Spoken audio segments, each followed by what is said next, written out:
పుట్టపర్తి నారాయణాచార్యులు గారు రచించిన శివతాండవ కావ్యం పుట్టిన నేల, రచించిన నేల, తెలుగు భాష విలువను పెంచిన నేల, ఆడినమ్మ శివుడు పాడినమ్మ భవుడు అని శివతాండవాన్ని వినిపించిన నేల. ఈ నేల ఒక పుట్టపర్తి నారాయణాచార్యులు, కవి బళ్ళారి రాఘవ గారు లాంటి నాటకరంగ రచయిత, నటుడు, విధాన్ విశ్వం లాంటి మహానుభావులు, గజ్జల మల్లారెడ్డి గారి లాంటి కవులు, ఇలాంటి వాళ్ళందరూ పుట్టిన నేల.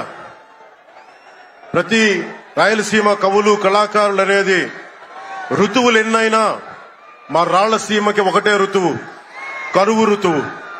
కాలాలు ఎన్నైనా మా రాయలసీమకి ఒకటే కాలం, ఎండాకాలం.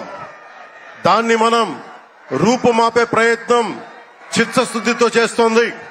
పరిశ్రమలు, ఉద్యాన పంటలు, సాగునీటి ప్రాజెక్టులు మొదలైనవి చేపట్టి రాయలసీమని రతనాల సీమగా మార్చే దిశలోనే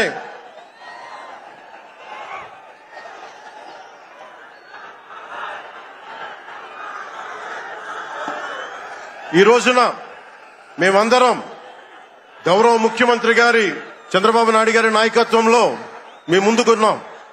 ఈ సూపర్ 6 కార్యక్రమం ఇన్ని వేల కోట్లు ఆర్థిక ఇబ్బందులుండి వీటన్నిటినీ ముందుకు తీసుకురాగలుగుతున్నామంటే మీ భవిష్యత్తు కోసం, యువత భవిష్యత్తు కోసం, మహిళల భవిష్యత్తు కోసం,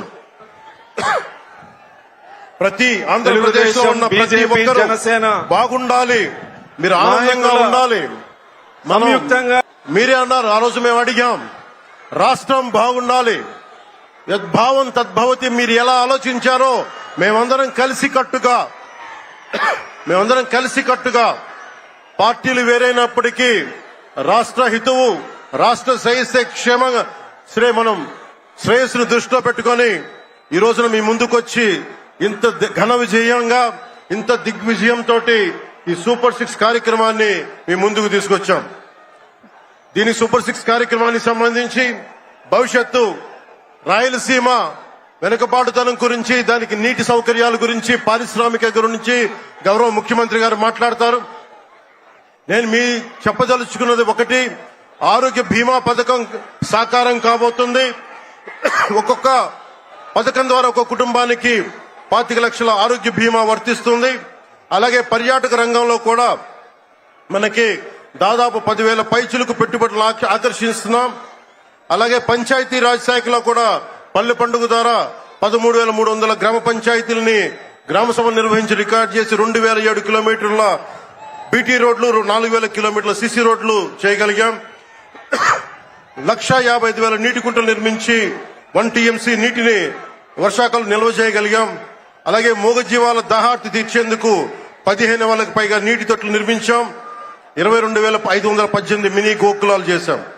అడవి తల్లి బాట కార్యక్రమం గౌరవ ప్రధానమంత్రి శ్రీ నరేంద్ర మోదీ గారి సహకారంతో, ముఖ్యమంత్రి శ్రీ నారా చంద్రబాబు నాయుడు గారి నాయకత్వంలో కూటమి ప్రభుత్వం 1,005 కోట్లతో ప్రధానమంత్రి పిఎం జన్మన్ పథకం, మహాత్మా గాంధీ జాతీయ ఉపాధి హామీ పథకం ద్వారా రాష్ట్ర ఉపాధి హామీ పథకం 625 గిరిజన గ్రామాలని అనుసంధానిస్తూ 1,069 కిలోమీటర్ల రోడ్ల నిర్మాణం జరుగుతోంది. గర్భిణీ స్త్రీలకి డోలీ మోతల నుంచి విముక్తి కలిగించాల లక్ష్యంతో ముందుకెళ్తున్నాం. 7,910 కోట్లతోటి జల్ జీవన్ మిషన్ కి ప్రాజెక్టులు చేపట్టాం. అటవీ విస్తారణ పెంచే లక్ష్యంలో 1 కోటి మొక్కల నాటే కార్యక్రమానికి శ్రీకారం చుట్టాం. కర్ణాటక ప్రభుత్వానికి నుంచి సహకారంతో 4 కుంకి ఏనుగులను తీసుకొచ్చాం. అలాగే శాంతి భద్రతల పరిరక్షణ వ్యవహారంలో భేదాలు చూడకుండా ముందుకు వెళ్తామని శాసనసభ సాక్షిగా గౌరవ ముఖ్యమంత్రి శ్రీ నారా చంద్రబాబు నాయుడు గారు స్పష్టం చేశాం. నేను అదే మాట చెప్పాను, ఆ మాట కట్టుబడే ముందుకు వెళ్తున్నాం. శాంతి భద్రతలకు ఎలాంటి ఆటంకం కలగకుండా ఉన్నప్పుడే రాష్ట్రంలో పెట్టుబడులు, పరిశ్రమలు వచ్చి యువతకి ఉపాధి, ఉద్యోగ అవకాశాలు లభిస్తాయి. ముఖ్యంగా మన రాయలసీమ యువతకి మీరు ఉపాధి అవకాశాలకు వేరే రాష్ట్రాలకు వెళ్లకుండా మన అనంతపురంలో, మన కర్నూలు, మన కడప, మన చిత్తూరు జిల్లాల్లో మొత్తం ఉపాధి అవకాశం పక్క రాష్ట్రాల నుంచి మనకు వచ్చేలాగా పారిశ్రామికరణ జరగాల దిశగా గౌరవ ముఖ్యమంత్రి నారా చంద్రబాబు నాయుడు గారు ఆధ్వర్యంలో ఆయన నాయకత్వంలో ముందుకు తీసుకెళ్తున్నాం. కూటమి ప్రభుత్వం ప్రతి అడుగులోనూ త్రికరణ శుద్ధితో పనిచేస్తుంది. గౌరవ ప్రధానమంత్రి శ్రీ నరేంద్ర మోదీ గారి వికసిత్ భారత్ విజన్ దిశగా గౌరవ ముఖ్యమంత్రి శ్రీ నారా చంద్రబాబు నాయుడు గారి నాయకత్వంలోని కూటమి ప్రభుత్వం ముందుకు సాగుతూ 2047 నాటికి ఆంధ్రప్రదేశ్ ని దేశంలో నెంబర్ 1 రాష్ట్రంగా తీర్చిదిద్దుతామని మీ అందరికీ తెలియజేసుకుంటూ జై భారత్ జై హింద్.